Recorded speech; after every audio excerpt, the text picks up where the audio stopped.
आज की इस कहानी का नाम है फर्क। थोड़े दिन पहले ही ईसापुर गांव में खेत मजदूरों और किसानों का संगठन बना था। भूदानी नेता बेनी बाबू ने घर घर घूमकर किसानों से अपील की थी कि तुम तुम लोग अब किसी संगठन या झंडे के नीचे क्यों जाओ। मैंने जमींदार से पूरा गांव भूदान में ले लिया है, इसलिए अब वे दखली का सवाल ही नहीं उठता। जयप्रकाश बाबू जल्दी ही आने वाले हैं और आदर्श सर्वोदय गांव की नींव पड़ने वाली है। लेकिन गांव के लड़के ने उनकी बात नहीं मानी थी। जब से खेत मजदूरों और बटाईदारों के एक आधे लड़के पढ़ने लगे हैं, तब से वे किसी की बात नहीं मानते। इसलिए आदर्श सर्वोदय गांव का उद्घाटन समारोह टलता गया था और उस दिन उनके कलेजे को गहरी चोट लगी थी। जिस दिन भगलू बटाईदार के लड़के विशु ने कह दिया था, बेनी बाबू आपको कोई दूसरा गांव नहीं मिलता है जो आप जमींदार साहब से ले लें। हम गरीबों के पीछे हाथ धोकर क्यों पड़े हैं। आपको चुनाव लड़ना नहीं है, तब आप क्यों इसे झमेले में पड़ रहे हैं। शिवजी बाबू खेत आपको दान देंगे, बोएंगे किसान और फसलें होने पर शिवजी बाबू के गुंडे बंदूक लेकर आएंगे और फसल काट कर ले जाएंगे। ठीक उसी समय आपका आविर्भाव होगा और फसल के दूसरे छोर पर लाठी तीर भाला गड़ासा लिए खड़े किसानों के सामने आप छाती खोलकर पड़ जाएंगे कि पहले मुझको मारो। मैं जिंदा रहते हिंसा नहीं होने दूंगा। आप बौखलाती भीड़ को हिंसा अहिंसा पर चौपाई सुनाएंगे और इस क्षण भंगुर संसार के मायाजाल में न फंसने तथा अहिंसा के द्वारा ही आसुरी शक्तियों को पराजित करने की रामधुन गाएंगे। तब तक जमींदार के गुंडे हवाई फायर करते हुए फसल लेकर चले जाएंगे। फिर आप संतोष की लंबी सांस खींचते हुए शहर चले जाएंगे, अपने बड़े नेताओं को बताने की अहिंसा के ब्रह्मशास्त्र से मैंने आज एक दानवी हिंसा पर विजय प्राप्त कर ली है और बहुत बड़े खून खराबे को रोका है। दूसरे दिन फिर आप जमींदार की देहरी पर पहुंचेंगे और सत्संग होगा। नेताओं और अफसरों के इस अहिंसक विजय समारोह में बगल का गांव भी आपको दान में मिल जाएगा। आप वहां भी खून खराबा रोकने के लिए पहुंच जाएंगे। आपकी यह लीला अनंत है बेनी बाबू, और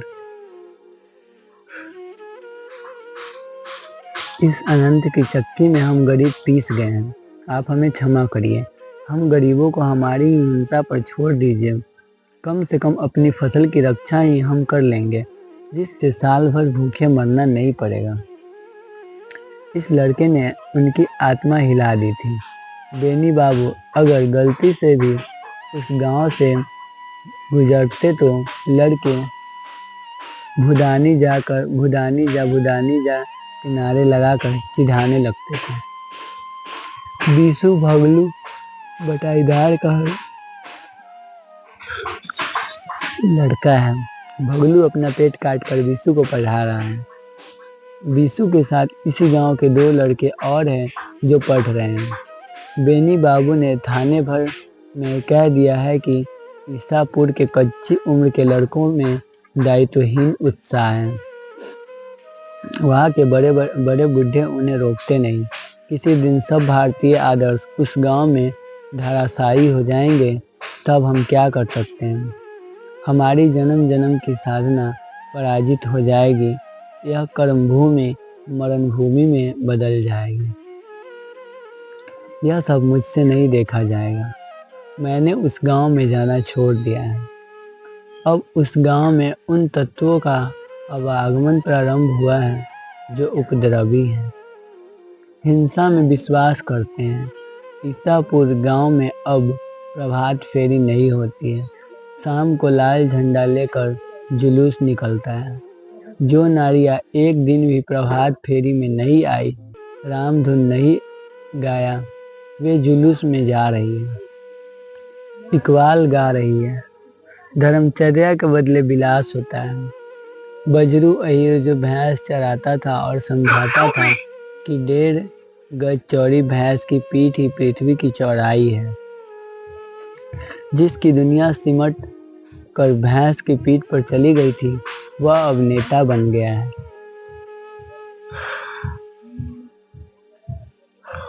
और भाषण देता है। उस दिन वह कंधे पर लाठी लिए सड़क पर मिल गया।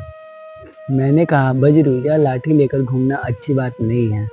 वह कहने लगा कि बेनी बाबू, मैं तो बचपन से ही लाठी लेकर घूमता हूँ। मैंने उसे समझाया, तब तो भैंस को मारने के लिए यह लाठी रखते थे, अब आदमी को मारने के लिए इसे लेकर घूम रहे हूँ। बजरू, बहुत फर्क आ गया है, बहुत। अगर इतनी समझदारी आ गई है कि तुम भैंस की पीठ पर से जमीन पर उतर आए हो तो कुछ और सोचो। लेकिन नहीं माना, कहने लगा, जितना सोचूंगा लाठी उतनी ही मोटी होती जाएगी। बेनी बाबू, अब मैंने भैंसों की संगत छोड़ दिया, आदमियों की संगत पकड़ ली है। बेनी बाबू आगे बढ़ना ही चाहते थे कि सड़क के चौमुहाने से बीसू ने पुकारा। वे ठहर गए। यद्यपि वह जानते हैं कि यही लड़का खुराफात की जड़ है। लाल झंडा के नेताओं को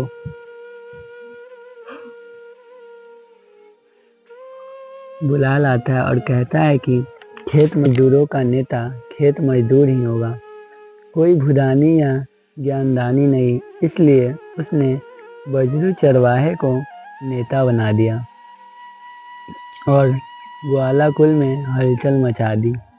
सब चमार, दुसार, डोम, हलखोर, जलोर, ढुंगिया, कोयरी, कोहार, अहीर, बिलार एक हो गए हैं। कहते हैं, बजरू ही हमारा नेता है। इस बजरू की डुगडुग कोसी की पंकीकल घाटियों में बजने लगी है। हालात इतनी नाजुक है कि ऊंची जातियों के कुछ सिरफिरे लोग भी इनका साथ दे रहे हैं। उस दिन ढोल बज्जा में उन्होंने 5000 नंग धड़ंगों का प्रदर्शन किया था। नवगछिया में तो 20,000 का अस्त्र प्रदर्शन। बेनी बाबू ने सोचा कि इस लड़के को अहिंसा के लिए राजी कर लिया जाए तो शायद खेलती हुई भीड़ को रोका जा सकता है, क्योंकि उन्हीं के बीच का पढ़ा लिखा यह बच्चा उनका सबसे अधिक विश्वास पात्र है। इसलिए बीसू के हाथों एक बार अपमानित होने पर भी उसके पुकारने पर वे रुक गए। बीसू के करीब आने पर मुस्कुराए और कहा, तुम लोग इस बजरू को एमएलए बनाकर ही छोड़ोगे। जिस तरह की जमीन तैयार कर ली है उससे हुआ ही समझो। बीसू के बोलने से पहले ही बजरू बिगड़ गया। कहा, पंडित जी, हम लोग इस एमएलएपन पर थूकते हैं। लेकिन बीसू ने आगे बढ़कर बात संभाल ली। पंडित जी, जरूरत पड़ी तो वह भी बना लेंगे, मगर हमारा उद्देश्य एमएलए बनाना नहीं है। बेनी बाबू ने बात रोक ली। सोचा, लड़का समझदार हो रहा है। कहाँ सचमुच इन सतालोभियों और सताभोगियों की कतार में शामिल नहीं होना है। यह सत्ता ही संपूर्ण विग्रह की जन्मदायिनी है। इससे जितना दूर रहो उतना ही भला। देखते नहीं, मैं चुनावों में तटस्थ रहा करता हूँ। मैं तो निर्विकारचित सेवी हूँ। अब बात बीसू के लिए असहम होती जा रही है। उसने कहा, पंडित जी, मगर हम इतना निर्विकार नहीं बन पाएंगे। हम यह समझ गए हैं कि इसी सत्ता ने हमारा सब कुछ छीन लिया। इसलिए सत्ता भोगियों के हाथों से इस सत्ता को छीन लो। बेनी बाबू सब पका गए। यह तो हिंसा का पथ है और हिंसा के लिए दानवीय युद्ध का हुंकार। तुम लोगों को पुनर्विचार करना चाहिए। आसुरी शक्तियाँ देवत्व के सामने ही पराजित होती है, अतः कर्म का आचरण देवता तुल्य ही होना चाहिए। इस स्थिति में द्रवित मैं भी हूँ, लेकिन विशु ने संजीदगी से कहा, यही बात जरा जमींदार साहब, बीडीओ साहब और दरोगा साहब को समझाइए। बेनी बाबू ने कहा, यही तो वे आसुरी शक्तियाँ हैं जिनके विरुद्ध हमें आध्यात्मिक स्तर पर संघर्ष करना है। भौतिकता से संघर्ष में हमारे अस्त्र आध्यात्मित्व ही होंगे, क्योंकि सत्य हमारे साथ है और सत्य की प्राप्ति का संघर्ष यदि कुरूप हुआ तो सत्य भी कुरूप हो जाएगा। इसलिए हमें सावधान होकर ही सत्य के पथ पर लड़ना है। बच्चे हृदय परिवर्तन की प्रक्रिया बड़ी पीड़ादायिनी और दीर्घ होती है। साधना में उतावलापन कैसे बजरू, तब तक बुरी तरकी प्राप्ति का संघर्ष यदि कुरूप हुआ तो सत्य भी कुरूप हो जाएगा। इसलिए हमें सावधान होकर ही सत्य के पथ पर लड़ना है। बच्चों, हृदय परिवर्तन की प्रक्रिया बड़ी पीड़ादायिनी और दीर्घ होती है। साधना में उतावलापन कैसे खिंच गया था।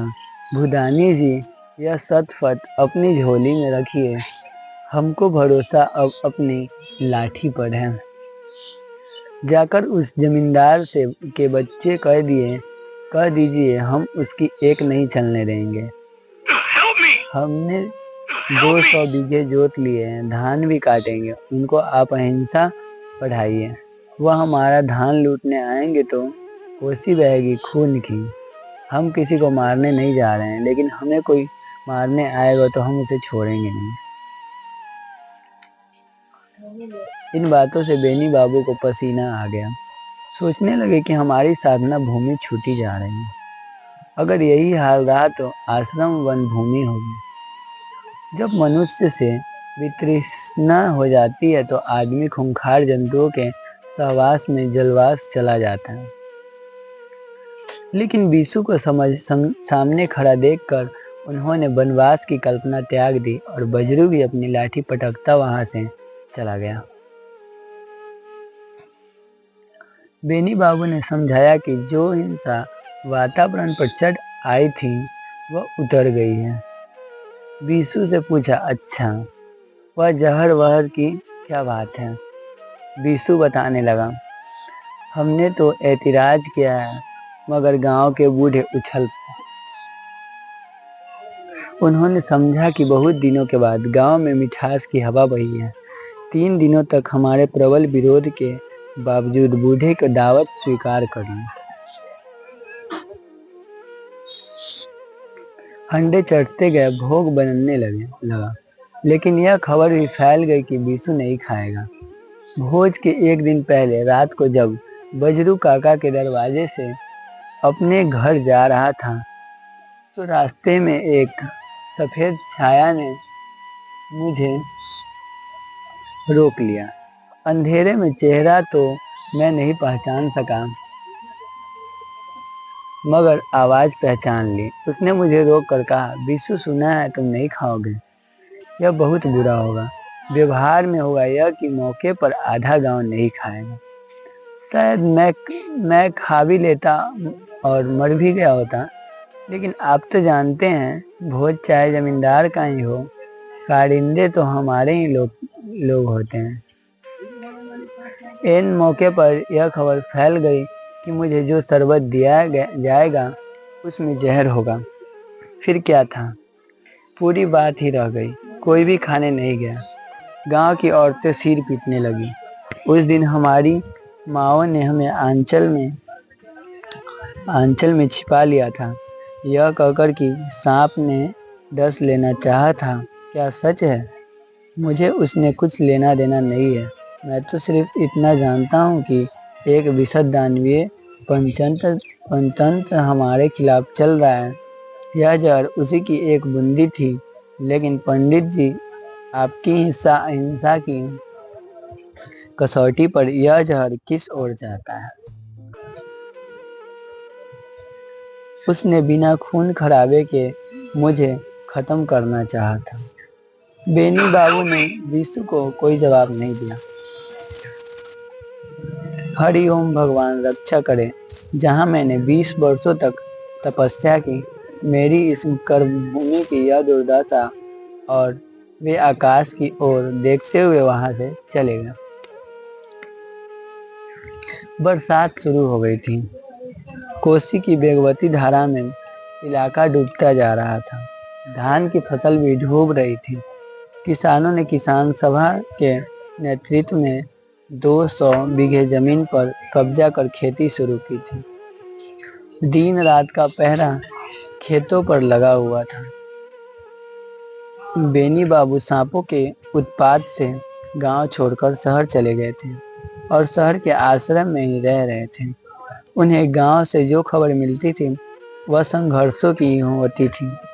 उन्होंने सुना कि ईसापुर गांव लगभग आधा उजड़ गया है और गांव के आधे से अधिक लोग गिरफ्तार होकर जेलों में हैं। 3 मारे गए हैं, 15 इसी बगल के अस्पताल में पड़े हैं। बीसू और बजरू का नाम अखबारों में छपने लगा है। वे 10-10 हजार के जुलूसों का नेतृत्व कर रहे हैं। भिंडा, लखनडी, पारो आदि गांवों की सभाओं में भी बीसू भाषण देने लगा है।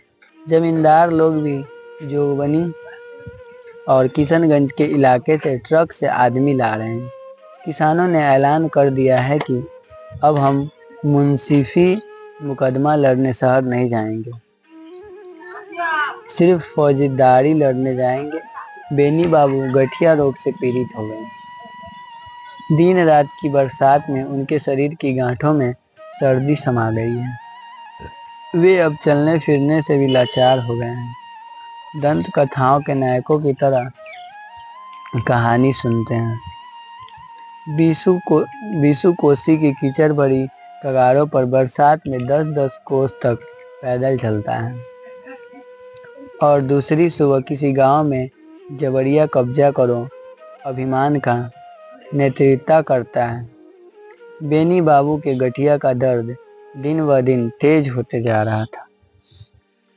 उन्हें लगता है कि बीसू के आंदोलन के घटाव बढ़ाव के साथ उनके गठिया का दर्द का संबंध हो गया है। यह भी लगता है कि वह आंदोलन बढ़ता हुआ इस शहर तक आएगा। आज शाम को भी उन्होंने अखबारों में बीसू का वह बयान पढ़ा है जिसमें लखनडी कांड का वर्णन है कि जैसे जमींदार के गुंडों और पुलिस ने निहत्थे किसानों पर हमले किए हैं। लेकिन बेनी बाबू के लिए सबसे बड़ा पीड़ादायक खबर वह थी कि जिसमें बताया गया था कि विनोबा नगर में बजरू ने किसानों की सभा की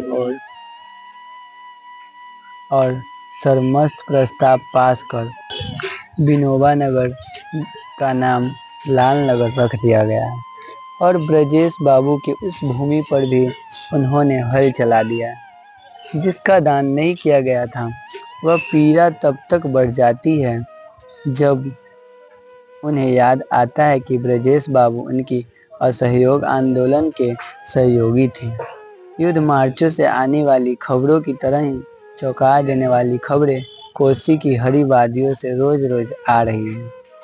बेनी बाबू एक स्थल पर आकर निराश हो जाते हैं कि वे फिर कोसी की गोद में लौट नहीं पाएंगे। उनके गठिए का दर्द इतना बढ़ जाता है कि उन्हें अस्पताल में भर्ती होना पड़ता है।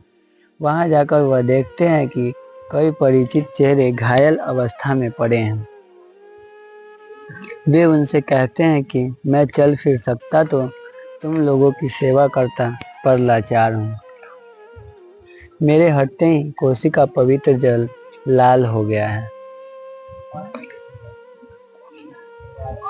वहाँ खून की धारा बही रही है। हे राम, यह सब क्या हो रहा है? रात गहराती है। बेनी बाबू दर्द से कराते हैं, उनके बगल का किसान भी दर्द से कराता है। बाबू उससे कहते हैं, गठिया में बड़ा दर्द है भाई, लगता है मैं अब फिर उठकर खड़ा नहीं हो पाऊंगा। बेनी बाबू के बगल का किसान बीच बीच में करा उठता है। वे उसे सांत्वना देते हैं। किसान कहता है, पंडित, इन दोनों में तो बहुत फर्क है। मुझे मालूम है आपको कोई चोट नहीं लगी है। बेनी बाबू अपना दर्द भूलकर उदास हो जाते हैं। सोचते हैं, विशु होता तो एक दर्द हिंसक। तो दोस्तों, आज की कहानी आपको कैसी लगी कमेंट बॉक्स में ज़रूर बताना, और चैनल पे नया हो तो चैनल को सब्सक्राइब करके वीडियो को ज़रूर से ज़रूर लाइक करें। मिलते हैं नेक्स्ट वीडियो में, तब तक के लिए धन्यवाद।